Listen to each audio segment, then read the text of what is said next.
What's good, everyone? OJ here. Welcome back to another video. Today we've got some awesome information for you guys, so let's go ahead and get right into it. And we're starting off with something that I see quite a bit because of all of the delays that we've been seeing with certain games, like for example the Outer Worlds on the Nintendo Switch being pushed back. We have The Last of Us Part 2 that got delayed indefinitely. So a lot of people have been asking, wait a minute, what's the next game to fall victim to this because of the circumstances with the CV virus going around? And a lot of people have been pointing to Xenoblade Chronicles Definitive Edition and if this game is going to get delayed. So first and foremost, I want to say that, like, look, the most important thing is to make sure that everybody's safe, right? You want to have a safe environment. You want to make sure that nobody can contract this disease if it's preventable from them getting it. You want to make sure that, like, that's the most important thing, is for people to be safe and healthy and indoors. However, at the same time, I still think that there are some businesses that need to go on, right? You have people that are playing video games that are in lockdown, right? You have people that want to be able to get some new stuff, can download the game digitally,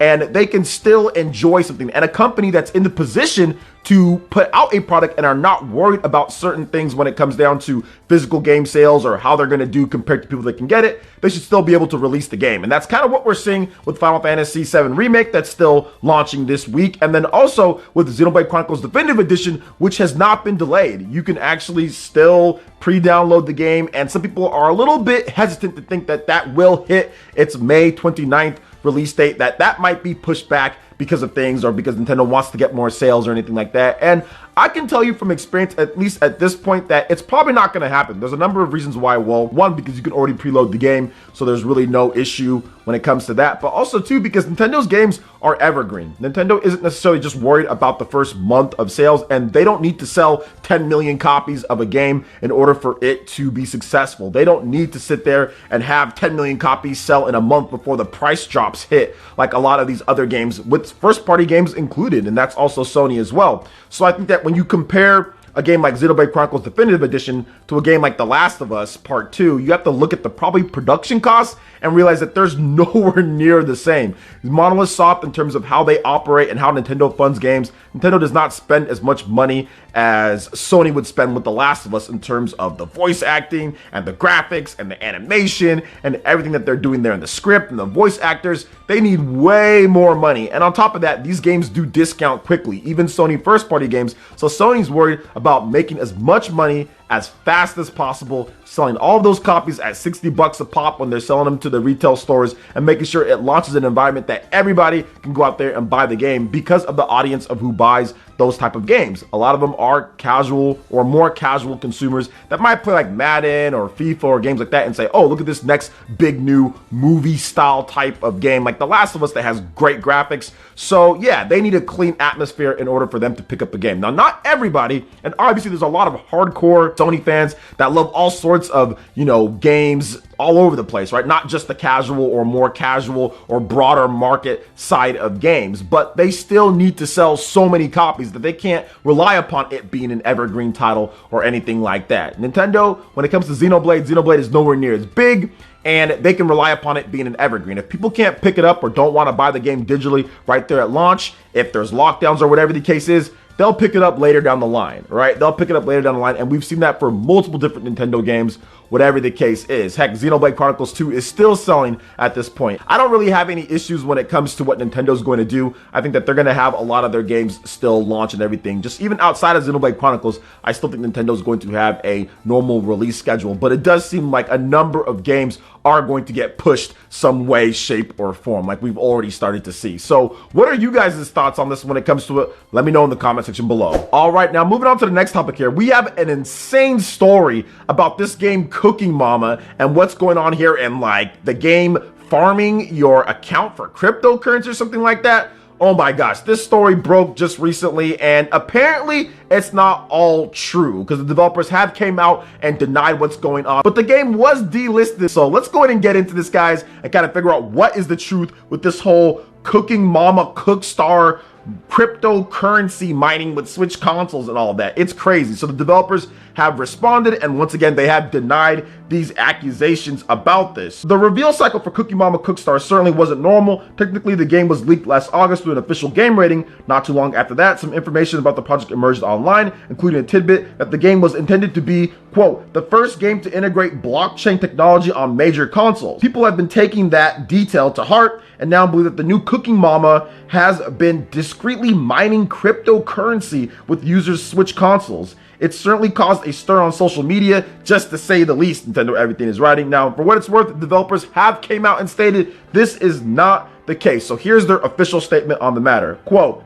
as the developers, we can say with certainty there is no cryptocurrency or data collection or blockchain or anything else shady in the code. The Nintendo Switch is a very safe platform with none of the data and privacy issues associated with some mobile and PC games. The developers also said the following regarding the blockchain note that surfaced a few months ago. Quote, this is a release from February 2019, and we presume hypothetical, like most releases about blockchain are. Blockchain was never brought up to us developers, and we were entertained to hear about in late 2019. Not happening anytime soon. So there's so much strangeness going on with this game, Cooking Mama Cookstar, and apparently the title was set for release sometime in March, and it hasn't really been widely available, and there's all sorts of weird stuff going on with physical editions and not physical editions. It was up briefly on the eShop, then taken down. I mean, there's some issues. There's some issues to what's going on here, and on top of that, there isn't really a clear-cut answer in terms of who's publishing and distributing the game either, so we have no idea what's going on with Cooking Mama. I mean,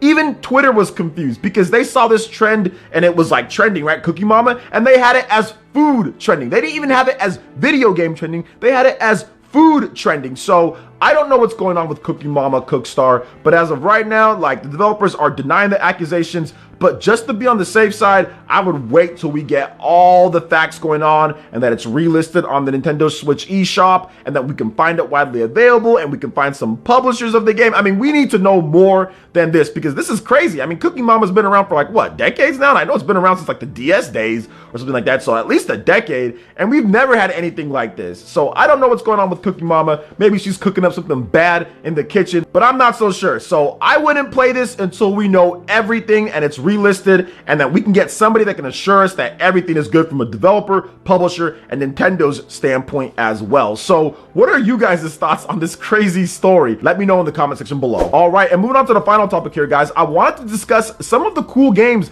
that are coming over to Nintendo Switch. May 29th, we've got a bunch of 2K games coming over, and also on June 5th or 6th, I'll have the date up or whatever like that, we have the Outer Worlds. So a lot of these games, these big Western style third-party games that never hit the Wii U, weren't quite on the Nintendo 3DS, are finally making their first debuts on a Nintendo hardware, on Nintendo platforms. And I think it's really cool. I haven't talked about this in a formal video. I've talked about it on live streams, but it's so awesome that we're finally getting stuff like the Borderlands Legendary Collection, where you get Borderlands 1, Borderlands 2, and also Borderlands the pre-sequel. That's the first time that Borderlands is ever on a Nintendo platform. Stuff like BioShock, that collection, which, by the way, you know, these AAA games, quote unquote, when it comes down to it, these former, you know, 360, PS3, AAA games, them making their debuts on Nintendo system because the Wii U just flopped and the 3DS obviously couldn't handle what they are doing there. It's just awesome to see because these were the top echelon games. These were the AAA games when they were releasing in the 2010s and also the late 2000s and everything like that. So it's really cool to see gamers, see Nintendo fans get to experience some of these games for the first time. Heck, some of these games are about like what, more than like a decade old, right? So like BioShock, for example, that's like 2007 or 2008 or something like that. So there's so many gamers that probably didn't play it back then. They were like 6 or 7 or whatever the case is, and it's been a decade plus now, and now they're 17, 18, 19, 20, whatever it is, and they're able to play this anywhere that they want, potentially getting the best versions of each of these games. So I think it's awesome that they're bringing that over. Personally, for me, I love the fact that a game like XCOM 2, which the XCOM franchise, once again, never came to the Nintendo platform. If you love like a game like Fire Emblem, or if you like stuff like Mario plus Rabbids, XCOM is a game that's really going to get you excited in terms of what the potential could be in getting into something new that you haven't tried yet. Also, stuff like Borderlands for me has always been awesome. I've always played the Borderlands games for the most part, always purchased them. Don't always buy them day one, but I always get all the Borderlands games, and to get all 3 of them in one package on the Nintendo Switch anywhere that I want, which is exactly how I would play these games, because I'm not going to sit in front of a TV and play them all day or whatever the case is really cool. Bioshock Infinite, to be exact. That game I actually played on the PC back in like I think it was like 15 or 2016. I remember playing that game all the way through on the PC. I never beat the first game or the second game, so I'm definitely going to check out those games on the Nintendo Switch. And the fact that they're portable play is just awesome too. I talked about this back in 2017 before the Nintendo Switch even launched, and people were complaining about the lack of third-party games. I was like, look, Nintendo has to prove themselves after what happened with the Wii U. There's no way in heck they're going to have like a Wii U launch situation to where you see all these third-party games that you saw there and none of them sold well because the system itself didn't take off. A lot of these third-party publishers did not trust Nintendo. So I said, even back then, I was like, hey, it's going to take Nintendo selling the heck out of the Nintendo Switch in order to get some of these games. And it's not even going to be like the newest stuff because it's going to take a while, whatever the case is. I mean, we might get some stuff here and there, but even getting some of the 360 and PS3 games that the Wii U was supposed to get if it sold better, but never did. You're going to see those on the Nintendo Switch. I think it's dope that we're getting these past big games on the system,